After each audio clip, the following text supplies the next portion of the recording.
War finance is the quiet engine behind every modern conflict. Guns, uniforms, fuel, food, intelligence systems, transport networks and reconstruction plans do not appear because of ideology alone. They appear because someone pays for them. Long before the first shot is fired, governments and power centers calculate how much war will cost, how long they can sustain it, and who will ultimately bear the burden. Understanding war finance is therefore essential to understanding war itself.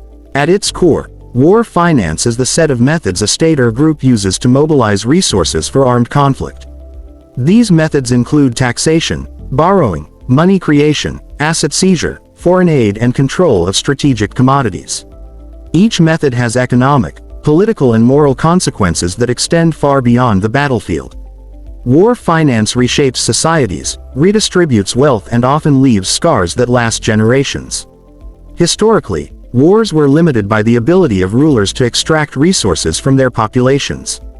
In medieval times, kings relied on feudal obligations, plunder, and occasional taxes approved by nobles.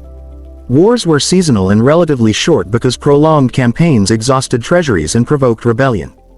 The financial weakness of states acted as a natural brake on conflict. This changed with the rise of modern states and centralized taxation. The development of professional bureaucracies allowed governments to collect taxes regularly and predictably. Standing armies became possible, and wars grew larger and longer. The financial revolution of the 17th and 18th centuries, particularly in Europe, introduced public debt as a central tool of war finance. Governments learned that they could borrow vast sums by promising future tax revenues. This transformed war from a short-term gamble into a long-term national project. Public debt is one of the most powerful instruments of war finance. When a state issues bonds, it effectively spreads the cost of war across time.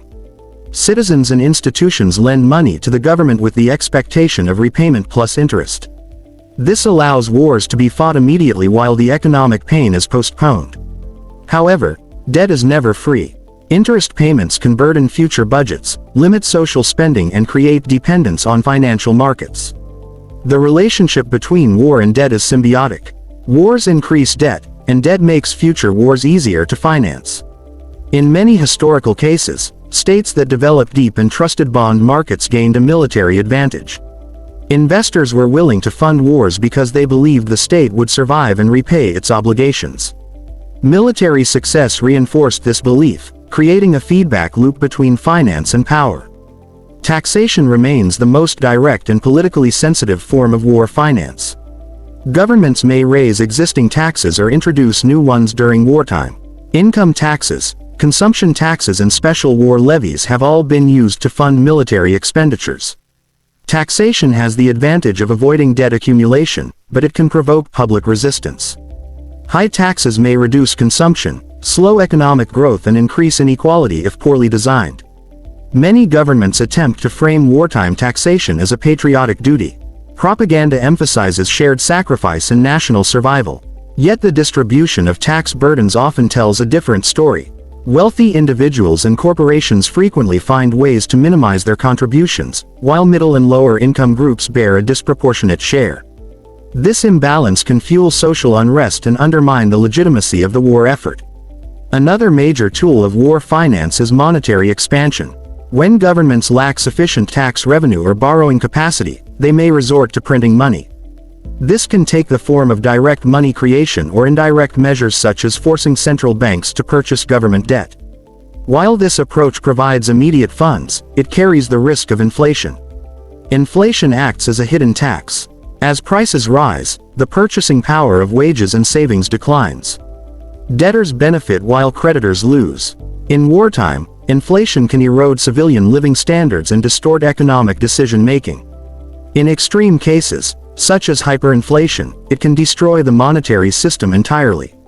History offers many examples where uncontrolled money creation during war led to post-war economic collapse. War finance is not limited to domestic resources. Foreign financing plays a crucial role in many conflicts. Allies may provide loans, grants, weapons, or logistical support. These arrangements are rarely altruistic. Foreign assistance often comes with political conditions, strategic expectations, or long-term economic ties.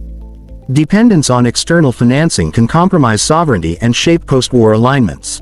Lend-lease programs, military aid packages and reconstruction loans illustrate how war finance extends beyond the battlefield. The financial relationships formed during conflict often persist into peacetime, influencing trade patterns, diplomatic priorities and security arrangements. In this sense, war finance is a tool of geopolitical influence as much as a means of paying for weapons. Natural resources are another pillar of war finance. Control over oil, gas, minerals and agricultural land can provide direct revenue or reduce the cost of supplies. Many conflicts are sustained by resource extraction, whether through state-owned enterprises or informal networks. Revenue from resources can fund armies, pay militias and purchase international support. However, resource-based war finance carries its own dangers. It can encourage prolonged conflict by making war profitable for those who control extraction sites. It can also incentivize violence against civilian populations living in resource-rich areas. The so-called resource curse highlights how reliance on natural resource revenue can undermine institutions, increase corruption and perpetuate instability. Private actors play an increasingly visible role in war finance. Defense contractors, financial institutions and logistics firms profit from military spending. While private involvement can increase efficiency and innovation, it also raises ethical concerns. Profit motives may influence policy decisions, encourage arms sales and reduce incentives for peaceful resolution. The financialization of war blurs the line between public and private interests. When large corporations depend on military contracts, they may lobby for increased defense spending or prolonged engagement. This creates a structural bias toward militarization within political systems. War becomes not only a matter of security but also a business model. War finance also operates at the micro level, affecting households and individuals. Families may purchase war bonds, contribute to fundraising campaigns or accept reduced public services. Soldiers are paid wages, receive benefits and often send money home. These financial flows shape personal decisions, from enlistment to migration. The social contract between the state and its citizens is tested during wartime. People may accept higher taxes and hardship if they believe the burden is shared fairly and the cause is just. When this trust erodes, financial resistance can emerge in the form of tax evasion, capital flight or protest movements.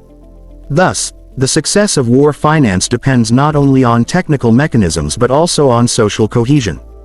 Post-war periods reveal the long shadow of war finance. Debts accumulated during conflict must be serviced or restructured.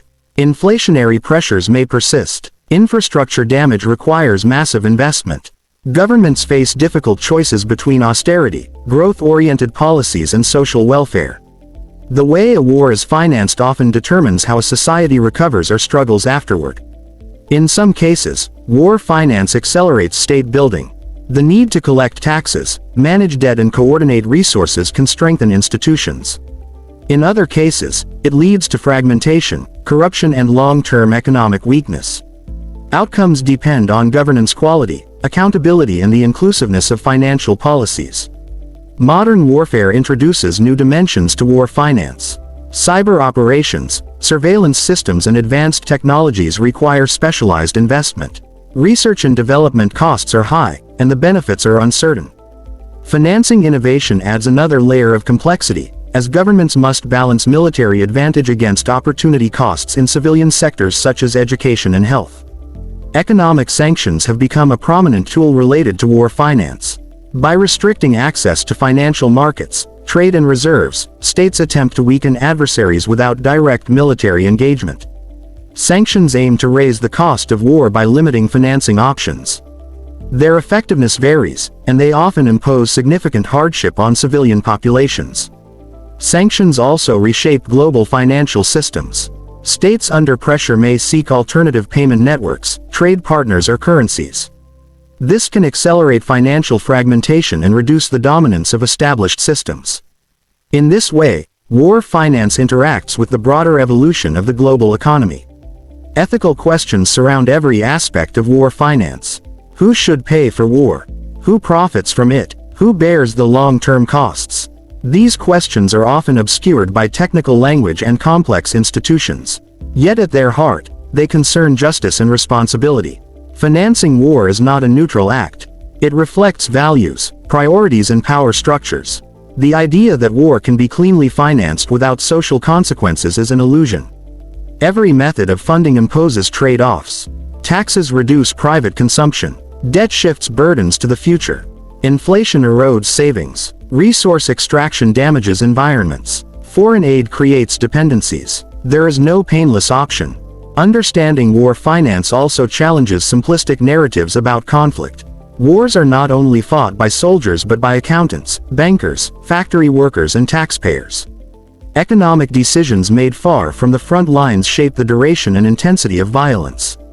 Peace negotiations are influenced by financial exhaustion as much as by moral awakening. In the modern world, transparency and public debate about war finance are crucial. Democratic oversight can limit abuse and ensure that costs are acknowledged rather than hidden. When citizens understand how wars are paid for, they are better equipped to judge whether those wars are worth fighting. Ultimately, war finance reveals a fundamental truth. War is not an exceptional event outside normal economic life. It is deeply embedded within it. The same systems that fund schools, hospitals and infrastructure can be redirected to fund destruction. The question is not whether societies can afford war, but what they are willing to sacrifice to sustain it. A one-hour reflection on war finance leaves a sobering impression. The battlefield is only the visible surface of conflict. Beneath it lies a vast financial structure that determines who fights, how long they fight and what remains afterward. To understand war without understanding its financing is to see only half the picture.